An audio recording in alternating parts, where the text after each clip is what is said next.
Hi guys, Olive here today to discuss my top 5 fiction books of 2023. I read a lot of books in 2023, including many novels, but there were 5 of those that stood out to me as being extra special. So those are the ones I'm going to highlight in today's video. I'm going to be talking about them in reverse order, so I'll start off by talking about my 5th favorite, and then work my way up to talking about my favorite novel of the year. And as usual, I'll note that these are simply books that I read during 2023. They weren't necessarily published during 2023, although some of them were because I do enjoy reading new releases. Kicking things off, the number 5 book on my list is a very popular one.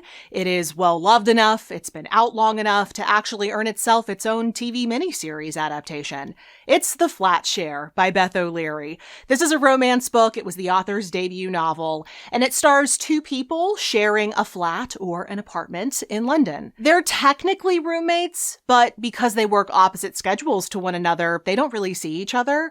In fact, because of the way one of them moves into the apartment, Tiffy is her name, because of the way that she moves in, they've never actually even met. And so we see them in the early parts of the book communicate exclusively through Post-it notes stuck all over the flat. So we see them get to know one another, fight, make up, become invested in each other's lives, all through these little pieces of paper. Even though this is a romance book, and you can obviously assume that things start to happen between Tiffy and then the other main character, Leon, there's so much more to this book. There's so much more going on within this book.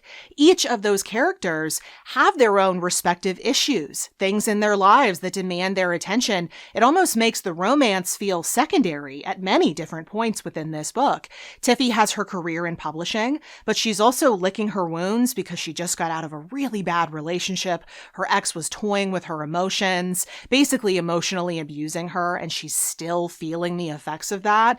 And then Leon works as a night shift nurse, and we learn that he sought out a roommate in the first place because he's looking to earn some extra cash to help his brother fight to get out of prison because he was falsely accused of a crime. The way these characters show up for each other, the way they turn into support systems for one another, it made them such a delight to root for, and these problems that they experience felt so true to life that it just felt so much more realistic and immersive. I like romance books, but I'll be honest with you that I find a lot of them forgettable. Occasionally, though, there is a romance book that comes along that really stays with me and shows me how much is possible within the romance genre. And The Flat Share is one of those. My 4th favorite fiction book of the year is one I finished just very recently, and it also has romance elements, although I wouldn't call it a romance book, although the title definitely does give that impression. It's called The Love Scribe by Amy Meyerson. In this book, our main character is Alice, who discovers completely by accident, after she writes a short story for her best friend, trying to cheer her up after going through a bad breakup, that Alice's writing has the ability to make people fall in love immediately after they read a story she wrote specifically for them. After Alice discovers this and word gets out about it, people start figuratively lining up at her door, trying to find what so many people are searching for in vain on the dating apps, a shot at true love. It sounds amazing, but Alice starts to discover as time goes on that finding love doesn't necessarily mean that love will last. It also doesn't mean it won't come to a bad end. She finds out that she might not be the only one with her particular gift.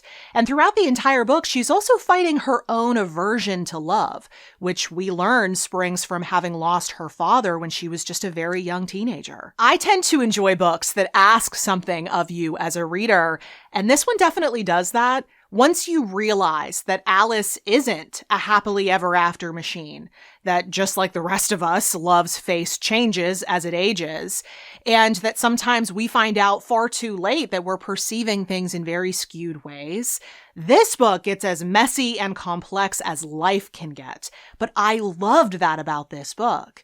It is thought-provoking, and it is unabashedly itself, which is always something I really appreciate in a book. And I could say some similar things about my 3rd favorite novel of 2023, The Collected Regrets of Clover by Mickey Brammer, Although the main character of this book, Clover, is much more of a loner. She works as a death doula, or someone whose job it is to bring people peace in their final hours. But even though she works with people, in her personal life, Clover doesn't allow herself to get close to anyone. Clover's parents were pretty absent in her life during her younger years, and then they died when she was just a child. She was then taken in and raised by her grandfather, with whom she was very close, but then he died when she was a young adult, and we can see that's a loss she's still grieving.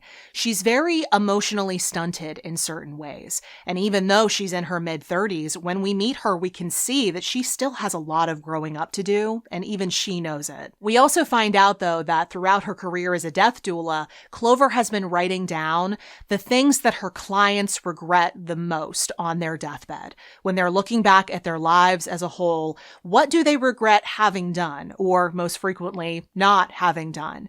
And she's revisiting those throughout this book, and she's trying to allow them to guide her into a more fulfilled life. She's trying to use their wisdom to improve her own life. So we see her open herself up to friendship throughout this book, and then eventually to love, all in service of hopefully having fewer regrets when her time comes. This is a really lovely book. Of course, it is a bit sad given Clover's occupation, but I actually found that because it took on the topic of death so directly, it brought so much more meaning to this book's deeper conversations. And it'll definitely have you thinking, as it did me, about what your own regrets might be someday. Another book about hard topics, though, is my second favorite of the year, We Are Called to Rise by Laura McBride. In this book, we are introduced to a small cast of interconnected characters all living in Las Vegas. There is a woman whose husband is leaving her for another woman. There's a young schoolboy with financially struggling immigrant parents, a social worker trying to help kids in the greater Las Vegas area, and then also a soldier whose injuries from Iraq go far past the physical. Looking at this list as a whole, it seems like the theme of this fiction reading year is books that blend light and dark. Books that take on extremely heavy topics, but that can achieve greater depth because they're brave enough to go there. And this book is a prime example of that. In this book, we get to see how the lives of all of these characters intersect, how their action, or more importantly, their inaction, can go on to have a radical impact on the lives of the other characters, but also just how far the simple act of caring for our fellow humans can go. This book is about how the mistakes we've made in our lives will always live with us, but they don't have to define us if we don't let them. And branching off of that, it's about how hard it is to find healing, but how essential healing is to move forward. This book is hard-hitting, it is touching. I knew it was something special right from the initial pages. But my absolute favorite novel of 2023 is actually one I read all the way back in January. It blew me away when I read it. I have not stopped thinking about it since January of 2023, and no other novel I read this year impressed me more than this one, even after all these months. It's White Oleander by Janet Fitch. Yes, I know, I'm about 25 years late to this particular party. Granted, I was fairly young when this book first came out. I was probably too young to read it back in the 90s, but I am glad that I finally made my way to this book because it is breathtaking. It is famously the story of a young woman named Astrid who goes into the American foster care system after her mother is locked up for killing someone. Astrid's mother, Ingrid, is a poet, and you can tell that Astrid had that influence in her early life in the beautiful way she tells her story of going from foster home to foster home, trying to build a family for herself, trying to find people who love her, trying to get through all of these hardships. And all the while, she's also trying to figure out what role, if any, she wants her mother to have in her life now, since her mother is clearly not well. Tragedy and beauty are so tightly intertwined in this novel that you couldn't even begin to pry them apart. Even as this book is ripping your heart out of your chest, you just have to stand in awe of how gorgeously everything is written. I use this word to talk about this book after I first read it, but I have to repeat it here because there is no better way to put it. This book is intoxicating. Pray for my liver because I have been drunk on this book's power since early 2023, and I have a really hard time believing that this book will ever fully release me from its clutches. And honestly, I don't want it to. But those were my top fiction books of 2023. All of these are amazing books that I loved and that I definitely recommend. And in just a couple of days, I will also be sharing my top nonfiction books of 2023. If you know anything about me, you know I read even more nonfiction than I do fiction. So there are twice as many books on that list, and I can't wait to share it with you. In the meantime, though, if you want to see favorites of mine from prior years, if you're new to this channel or if you just want to revisit them, and refresh your memory, I've created a playlist of all of my fiction favorites dating all the way back to 2015. And I will link that playlist for you in the description box and up in the cards. Also in the description box below, I have listed and linked all the books I spoke about in today's video. They're there for your clicking convenience. And at the very bottom of that exact same description box, you'll also see links to everywhere you can find me around the internets, like Instagram, Goodreads, the Story Graph, all the places I'm the most active, in case you want to keep up with what I'm reading and doing right now. Thank you so much for watching. I hope you're having a wonderful day. I'll see you in the next video. Bye.